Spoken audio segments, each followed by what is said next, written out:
नमस्कार, एक बार फिर आप सभी का स्वागत है। हम सब भली-भांति जानते हैं कि जम्मू कश्मीर में चुनावों का शंखनाद हो चुका है और पहले 2 चरणों के चुनाव सफलतापूर्ण संपन्न हो चुके हैं और अब सभी लोगों का जो आकर्षण का केंद्र है, वो जम्मू बन चुका है और लगातार विभिन्न पॉलिटिकल पार्टीज के स्टार प्रचारक अपने चुनावी रैलियों को संबोधित कर रहे हैं और ऐसे में जम्मू ईस्ट की अगर बात करें, पुराने शहर से जुड़ा हुआ ये इलाका और यहाँ पर कांग्रेस नई रणनीति के साथ काम कर रही है, मुद्दों को लेकर जहाँ विकास की बात भी की जा रही है और जो कमियां हैं उसको सामने लाने का प्रयास किया जा रहा है।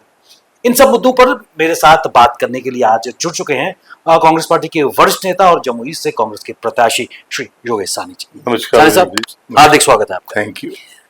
सबसे पहले मैं जानना चाहूंगा कि आपने और शुक्रिया अदा करना चाहूंगा कि आपने अपने बिजी कैंपेनिंग के शेड्यूल से हमारे लिए कुछ समय निकाला, क्योंकि इस वक्त कुछ ही दिन शेष हैं और पूरी शक्ति कांग्रेस आप भी लगातार सुबह से देर रात तक आप इस पे काम कर रहे हैं। सबसे पहले मैं आपसे जानना चाहूंगा किन मुद्दों को लेकर आप इस समय लोगों के पास जा रहे हैं। विवेक जी, आपका भी बहुत शुक्रिया कि आपके माध्यम से हमारी आवाज जो है जनता तक पहुंचती है और जो हमने देखा है खास करके इस पुराने शहर में और जो नया एरिया जो जुड़ा है, मेन मुद्दा जो है वह खास करके डेवलपमेंट का। अगर मैं आउटर जम्मू की बात करूं, जम्मू इसकी बात करूं, तो इनर जम्मू में अगर बात करूं तो सबसे बड़ा मुद्दा है हमारा स्मार्ट मीटर्स का। जहां जहां भी मैं गया हूं कैंपेन करने के लिए, जिस गली में नुक्कड़ में हर तरफ से एक ही आवाज आती है कि इस निजात दिलाइए हमें, ये जो स्मार्ट मीटर है हमें निजात दिलाइए। और क्योंकि लोगों के इतने बिल आ रहे हैं कि उनकी जो घर का खर्चा भी जो है ना, उनके लिए चलाना बड़ा मुश्किल हो चुका है। बजट हिल जाता है, बजट बिगड़ चुका है उन लोगों का। और मुझे खुशी है कि मेरी लीडरशिप ने, खासकर राहुल जी ने कल बड़ी सभा में ऐलान किया कि मैं जम्मू कश्मीर के लोगों के लिए सबसे पहले ये जो स्मार्ट मीटर की जो तलवार लटकी हुई है, इसको हम हटाएंगे। और आउटर जम्मू में जाए तो ऐसा लगता है कि जो लोग यहाँ ऐसे मेंबर पार्लियामेंट 10-10 साल रिप्रेजेंट करते रहे इलाके को और विधायक रहे, उन लोगों ने टोटली जो नए इलाके जो इनको निगलेक्ट किया है कि आज की डेट में भी हम कहते हैं 21वीं सदी में हम रह रहे हैं। मुझे लगता है वो अभी भी 18वीं सदी में रह रहे हैं। ये जो मूलभूत सुविधाएं जो उनको मिलनी चाहिए, जिनको जो हक है उनका, वो उनको नहीं मिल रहा। बिजली उनको नहीं मुहैया हो रही, पानी की किल्लत है, 3-3 महीने 2-2 महीने पानी नहीं उनको मिलता। और सबसे बड़ी बात, रोड कनेक्टिविटी नाम की कोई चीज, रोड कनेक्टिविटी होगी तो हर चीज उनको प्रोवाइड होगी। मुझे हैरानगी है कि इन लोगों ने किसी तरफ ध्यान ही नहीं दिया। बहुत बड़ा एक इशू है रूरल एरिया, जो एडजाइनिंग एरिया और अर्बन एरिया में खास करके मीटर तो हुए, उसके साथ साथ जो बेरोजगारी की समस्या है जम्मू कश्मीर के अंदर, देन गरीब अवाम को खाने को डिपो में जो राशन मिला करता था वो भी नसीब भी नहीं हो रहा। कभी मिट्टी का तेल मिला करता है, चलो आज इतना तो नहीं, लेकिन जो एडजाइनिंग मेरा एरिया है आज भी वहाँ लोग लकड़ी जलाते हैं और कई चीजें ऐसी हैं। और सबसे बड़ा एक और जो मुद्दा राहुल जी ने कल कहा कि भी ये जो डिग्रेड करके भाजपा के लोगों ने, खास करके बीजेपी की सरकार, 5 अगस्त 2019 को जो दुर्दशा हमारी स्टेट की, जो सम्मान इस स्टेट को मिलना चाहिए, जो हमारे महाराजा हरि सिंह जी के पूर्वजों की बनाई हुई खुद मुख्तियार स्टेट थी, उस स्टेट का इस बीजेपी के लोगों ने क्या हासिल किया 5 अगस्त 2019 में, लोगों को कहूंगा वो भूलेगी नहीं ना, वो भूले। और वो दर्जा राहुल जी ने कहा है कि हम वापस दिलाएंगे स्टेट का दर्जा। सानी साहब, जिस तरह कांग्रेस पार्टी के लगातार स्टार प्रचारक और खुद एलओपी राहुल गांधी जी का कल एक भव्य रैली जम्मू में हुई, फिर उसके बाद वो सोपुर भी गए, जनसभा को संबोधित किया और काफी अधिक संख्या में लोग वहां पर आए थे। हाथ बदलेगा हालात, उस मुद्दे पर, उस पंच लाइन को लेकर कांग्रेस एग्रेसिवली कैंपेन कर रही है। जिस तरह आपने कहा कि जो बुनियादी सहूलियतें हैं, खासकर स्मार्ट मीटर से एक व्यक्ति का जो निम्न आय, जिसकी सैलरी या फिर पैसे बहुत कम कमाता है, एक बड़ा लोड स्मार्ट मीटर्स और बिजली का बिल उस पर पड़ता हुआ नजर आ रहा है। ऐसे में कांग्रेस की तरफ से कुछ गारंटियां भी जम्मू कश्मीर के आवाम के लिए, खासकर युवाओं के लिए, महिलाओं के लिए लाई गई है। किस प्रकार उनको लेकर आप आगे बढ़ रहे हैं?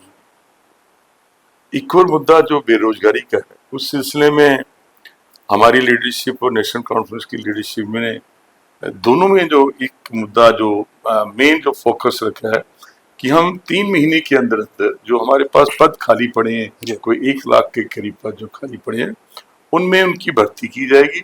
और सबसे बड़ा जो बेरोजगार नौजवान जो अब एज क्रॉस हो चुका है, जो एज लिमिट क्रॉस हो गई है, उनको 10 साल का जो है रिलैक्सेशन दी जाएगी एज के मामले में।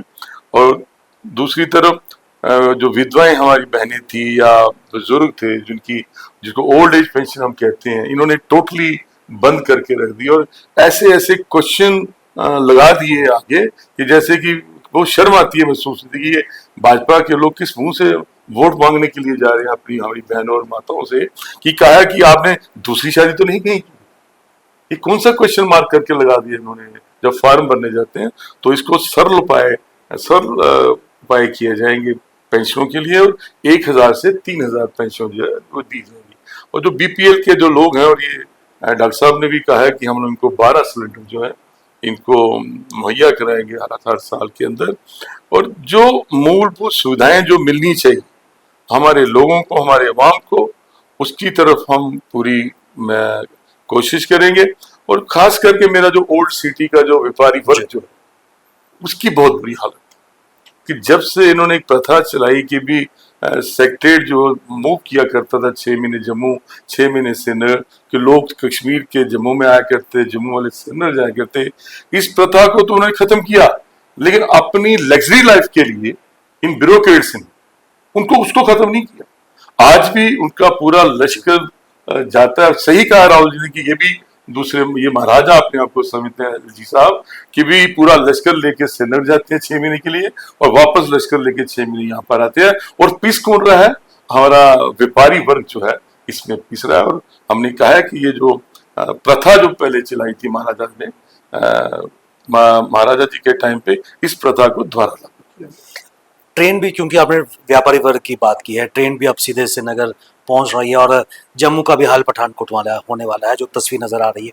ऐसे में ओल्ड सिटी का आपने जिक्र किया, क्योंकि पिछले कई सालों से आपकी एक कर्म भूमि, कर्म क्षेत्र रहा है, चाहे सत्ता में रहे हैं या फिर विपक्ष में रहे हैं, तो कहीं ना कहीं लोगों की हमेशा आपने आवाज़ सुनी है, उनके मसलों को हल किया है। टूरिज्म की अगर बात करें, एक आकर्षण का केंद्र हमारा जो मुबारक मंडी पैलेस है, ये पूरा कॉम्प्लेक्स है, बन सकता था। लगातार ये लोगों का कहना है कि भारतीय जनता पार्टी इतने सालों से रही, कुछ कर नहीं पाई। क्या अगर आप जीतते हैं, लोगों का प्यार आपको मिलता है, तो एक टूरिज्म हब ओल्ड सिटी हमारी बन पाएगी? बिल्कुल। मैं अभी आपने बड़ा अच्छा सवाल पूछा, तो मैं अभी जस्ट वहीं से पक्की टक्की और मुबारक मंडी और चौक चबूतरा से डोर टू डोर करके आया हूँ। और जो मैंने हालत देखी, वर्ष हालत हो चुकी है इस प्रोजेक्ट की, और बड़ी स्लो गति से चल रहा है, कछुए की चाल से ये प्रोजेक्ट चल रहा है। और हालांकि इस प्रोजेक्ट का इनिशिएटिव 2002 में जब मुफ्ती साहब सत्ता में थे, तब उन्होंने ये इनिशिएटिव उठाया, जब हम उनको कहा था कि भाई जम्मू शहर और जम्मू की पैराफाई में हमारे को टूरिज्म के अट्रैक्शन केंद्र कोई भी नहीं है। उस टाइम आपको याद होगा कि वज़ारत साहब ने गोल्फ कोर्स भी बनाया यहाँ पे, और तब भी आर्टिफिशियल लेक बनाने का प्रोजेक्ट था। इसको हेरिटेज प्रोजेक्ट उस टाइम पे बना था, और मैं खुद ऐसे विधायक हेरिटेज जो कमेटी बनी थी उसका मेंबर था। तो मेरी भी यही रहेगी कोशिश कि अगर मुझे लोगों का दोबारा प्यार, क्योंकि 2002 से 2008 तक जम्मू के शहर लोगों ने मुझे साथ दिया, सहयोग दिया, प्यार दिया, और जो मुझसे बढ़ पड़ा मैंने किया, अगर वैसा ही प्यार ये मुझे आशा है कि वो मुझे देंगे। और मैं इस प्रोजेक्ट को बल्कि स्पीड अप कराऊंगा कि जितनी जल्दी हो सके ये प्रोजेक्ट तैयार हो। और एक चीज और मैं आपको कहना चाहता हूँ कि जो स्मार्ट सिटी के नाम पे जो प्रोजेक्ट यहाँ पे, अगर ये सरकार चाहती, एलजी चाहते, मेंबर पार्लियामेंट चाहते, अगर हम इनकी जगह होते, तो सबसे पहले स्मार्ट सिटी का जो प्रोजेक्ट जो बना था उसमें इस प्रोजेक्ट इस हमारे हेरिटेज प्रोजेक्ट को उसमें शामिल करते, कि जिससे पैसा ज्यादा मिलता और ये जितनी बड़ी जल्दी ये प्रोजेक्ट तैयार होकर लोगों के सामने आता। ये इनकी नालायकी मैं खुद कहूंगा, चाहे एलजी है चाहे दिल्ली में इनकी सरकार, ये उन लोगों का कसूर है कि इसको स्मार्ट सिटी प्रोजेक्ट के अंदर इसको लाना चाहिए था, कि फंडिंग इसकी जल्दी होती, ज्यादा होती, जिससे प्रोजेक्ट यह लोगों के सामने पेश होती। सर जब मैं एक चीज़ आपसे जानना चाहूँगा, 23 सितंबर को महाराजा साहब की जयंती भी थी, बर्थ एनिवर्सरी भी थी, पूरा एक फेस्टिवल का माहौल यहाँ देखने को मिला। भारतीय जनता पार्टी ने कांग्रेस को भी आड़े हाथों लिया कि कांग्रेस ने सेलिब्रेशन नहीं की है, लेकिन लोगों का जिनसे हमारी बात हुई है उनका ये भी मानना है कि कांग्रेस के भारतीय जनता पार्टी महाराजा हरि सिंह जी या फिर दोहरा शासकों के नाम पर वोट तो लेना चाहती है, लेकिन जो उनकी निशानियां हैं उनको संरक्षित करने का प्रयास नहीं कर रही, उस गति से काम नहीं हो। यही चीज तो मैंने बताई, जैसे कि यही प्रोजेक्ट जो था हेरिटेज प्रोजेक्ट था, और उनके नाम के वोट मांगने की ये कोशिश करती है। लेकिन देखा जाए तो मैं सीधी एक बात कहता हूं, महाराजा हरि सिंह के पूर्वजों ने इस स्टेट को बनाया। अब मैं ये सोचता हूं कि अगर आज किसी ने उनको जो उनकी बनाई हुई जो एक स्टेट थी, खास करके जम्मू कश्मीर जिसका बॉर्डर चाइना के साथ लगता था, और कुछ हिस्सा तो 47 में पीओके लेके चला गया, और महाराजा की निशानी, उनके पूर्वजों की निशानी जो स्टेट थी हमारी Jammu Kashmir, full flash state, और लद्दाख एक मुकुट था हमारा, उसको किसने अलग किया? इन लोगों ने अलग किया, फिर दो टुकड़े कर दिए, इसको यूनिट टेरिटरी बना दिया। अब ये बताएं कि अब किस मुंह से ये महाराजा के नाम पे वोट मांगने की कोशिश कर रहे हैं कि 5 अगस्त 2019 को आपने इस स्टेट की हालत क्या कर दी, टुकड़े टुकड़े करके रह दिया, और इसको एक यूटी बना दिया आपने। और यूटी ऐसी कि भी जैसे पांडिचेरी की छोटी सी यूटी है, चंडीगढ़ छोटी सी यूटी है, ये पांडिचेरी जैसी हालत कर दी। यहाँ फुल फ्लैश गवर्नर हुआ करते थे महाराजा करण सिंह, जब सदर रियासत थे, तो उनके नाम को दब्बा किसने लगाया? मैं सीधा दोष देता हूं इस भारतीय जनता पार्टी की सरकार दिल्ली को, और यहाँ की लीडरशिप जो भारतीय जनता पार्टी की है, कि उनके नाम को कोई दब्बा लगाया किसी ने, तो इन लोगों ने। युवाओं की अगर बात करें, क्योंकि न केवल भारत बल्कि जम्मू कश्मीर में आबादी का बड़ा हिस्सा युवा है, और युवाओं के लिए क्या एक विजन लेकर कांग्रेस और आप चलेंगे? क्योंकि अगर खेलों की बात करें, परेड इस वक्त मक्का हुआ करता था स्पोर्ट्स का, लेकिन समय के साथ साथ उसको उस लेवल पे डेवलप नहीं किया गया जिस तरह पर होना चाहिए था। मैं खुद स्पोर्ट्स मिनिस्टर रहा हूँ, स्पोर्ट्स मिनिस्टर रहा हूँ, तब भी हमारा विजन था कि ज्यादा से ज्यादा जो हमारी युवा जो है कश्मीर के अंदर और जम्मू के अंदर, वो उनका ध्यान जो है ज्यादा स्पोर्ट्स एक्टिविटीज की तरफ लाया जाए। और ये बात सही है कि जब से बेरोजगारी हमें जम्मू कश्मीर में बढ़ी है इनके टाइम पे, उससे लोगों को जो बेरोजगारी की वजह से उनका ध्यान नशे की तरफ ज्यादा चला गया, जिससे कई परिवार उजड़ गए, कई नौजवान हम लोग खो चुके हैं, जो नई पीढ़ी। और हम चाहते हैं कि सबसे पहले तो सख्ती इस पर होनी चाहिए कि भी ये नशाखोरी जो हमारे जम्मू पैराफाई के अंदर घुस चुकी है, उसको बंद करने की कोशिश हम लोग करेंगे। और ये जो एक लीकर माफिया जो लीकर सिस्टम इन्होंने पंजाब वाला अडॉप्ट किया या बाहर की स्टेटों में अडॉप्ट किया, उससे बहुत ज्यादा नुकसान जो है हमारे यहाँ जम्मू कश्मीर के व्यापारियों को भी तो हुआ, भी कुछ चंद लोगों के हाथ में ये चीज चलेगी। जो सरकार बने तो हम तो यही कहेंगे कि भी इसके ऊपर ध्यान देने की जरूरत है। और दूसरी तरफ युवा करे क्या?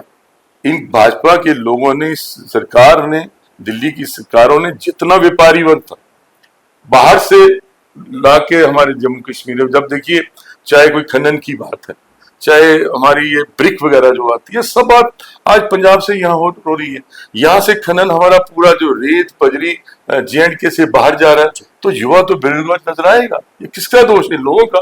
ये सब चीजों को हमारे युवाओं को ज्यादा से ज्यादा इन्वॉल्व करें, जो लोकल बिजनेस जो हमारा है उसमें हम इन लोगों की वही कोशिश हमारी रहेगी कि ये लोग इन्वॉल्व किए जाएं।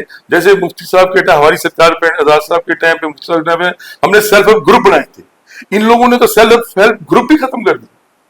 हमारी यही कोशिश रहेगी पढ़े लिखे नौजवानों को रोजगार मिले और वो अपना काम कर सके सेल्फ हेल्प ग्रुप बना के। यही हमारी तमन्ना है कि हमारी युवा पीढ़ी आगे बढ़े, हमारा प्रदेश आगे बढ़े, हमारा जम्मू कश्मीर आगे तरक्की की राह पे चले। सारे सब लगातार आपकी कैंपेनिंग सुबह से शुरू हो रही है, देर रात तक चल रही है, कितना समर्थन और कितना प्यार जनता का मिल रहा है? मैं तो उनका बड़ा अपनी जम्मू ईस्ट के लोगों का बहुत दिल की गहराई से धन्यवाद करता हूँ कि जो प्यार मुझे 2002 में मिला वही प्यार मुझे आज 2024 में दिखाई दे रहा है कि वो मुझे प्यार देंगे, साथ देंगे, सहयोग देंगे और वो परिवर्तन चाहते हैं। एक चीज जो मैंने देखी कि उन्हें कहा कि 10 वर्ष में हमारे साथ बहुत ज्यादा नहीं, गोरे अंग्रेज तो चले गए, अब ये काले अंग्रेज हमारे ऊपर बैठे हैं। अब इन काले अंग्रेजों से हमें निजात चाहिए, हम परिवर्तन चाहते हैं और परिवर्तन की राह अगर उन्हें कोई दिखाई देती है तो कांग्रेस और नेशनल कॉन्फ्रेंस की तरफ उनको दिखाई देती है। और उम्मीद है कि भी हमें पूरा विश्वास है कि यहाँ नेशनल कॉन्फ्रेंस और कांग्रेस की मिलीजुली सरकार बनेगी और जो वो परिवर्तन चाहते हैं और हम इसी आशा के साथ कि उनकी जो इच्छा है कि भी अच्छे लोग आगे हैं, हम उनको वो चीजें उन तक पहुंचाएं जो उनकी जरूरत की चीजें। जम्मू ईस्ट कॉन्स्टिट्यूंसी की अगर बात करें तो भारतीय जनता पार्टी के पुराने नेता चंद्रमोहन शर्मा ने जहां पार्टी का दामन छोड़ा वहीं एक आज़ाद उम्मीदवार के तौर पर सामने आए और वहीं वो शब्द दोहरा रहे हैं जो आम जनता की बात की जा रही है। स्मार्ट मीटर्स की बात है, बुनियादी इंफ्रास्ट्रक्चर की बात है। तो क्या कुल मिलाकर भाजपा में सब कुछ सामान्य नहीं है और जो लोगों में कहीं ना कहीं रोष है, चाहे हम फैसिलिटीज़ की बात करें, इंफ्रास्ट्रक्चर डेवलपमेंट की बात करें, बरसातों में जब पानी होता है तो जम्मू जलमग्न हो जाता है, खासकर आपकी कॉन्स्टिट्यूंसी के कई एरियाज पानी पानी हो जाते हैं। तो क्या उस संदेश को एग्रेसिव तरीके से सानी साहब ले जा रहे हैं आगे? डेफिनेटली मैंने अभी सुबह एक बीसी रोड कॉलोनी में गया था, जो सीवरेज सिस्टम भी जो बना हुआ है ना इस ओल्ड सिटी का, वो भी ठीक तरीके के साथ नहीं है। अगर उसका डाया देखा जाए, जो सीवरेज जो पाइपलाइन बिछी है, तो बिल्कुल ही एक स्कैंडल सा लगता है कि भी लोगों ने क्या किया है। और कई इलाके जो डाउन टाउन एरिया जो हमारे हैं जम्मू सिटी के, वो जलमग्न हो जाते हैं। जैसे आप कनाल रोड ले लो, आप जीवल ले लो, चांद नगर ले लो और पैराफाई भी अगर देखो कि भी तालाब तलो की तरफ चले जाओ, चाहे वेस्ट का इलाका है, कि सिस्टम बिल्कुल खराब है, सिस्टम ठीक से चल नहीं रहा। और हमारी यही रहेगी कि जो लोगों को मूलभूत सुविधाएं जो उनको चाहिए उन तक पहुंचे। और रहा चंद्रमोहन जी का सवाल, तो मैं तो मानता हूँ वरिष्ठ नेता थे वो भाजपा के, अब ये उनकी अंदरूनी लड़ाई है, उसमें कुछ कहना नहीं चाहता। सानी साहब, हमारी शुभकामनाएं आपके साथ हैं और हम आशा करते हैं कि आपकी जो कैंपेनिंग है एग्रेसिव चले और कहीं ना कहीं जनहित मुद्दों को लेकर आप चल रहे हैं। हमारी शुभकामनाएं। Thank you so much. ये थे कांग्रेस पार्टी के वरिष्ठ नेता जम्मू ईस्ट के प्रत्याशी योगेश सानी जी, जिन्होंने अपनी कैंपेनिंग और आने वाले समय में जिन मुद्दों को लेकर कांग्रेस पार्टी और ये आगे बढ़ रहे हैं उस पर प्रकाश डाला। बने रहिए हमारे साथ, हमें दीजिए इजाजत। नमस्कार।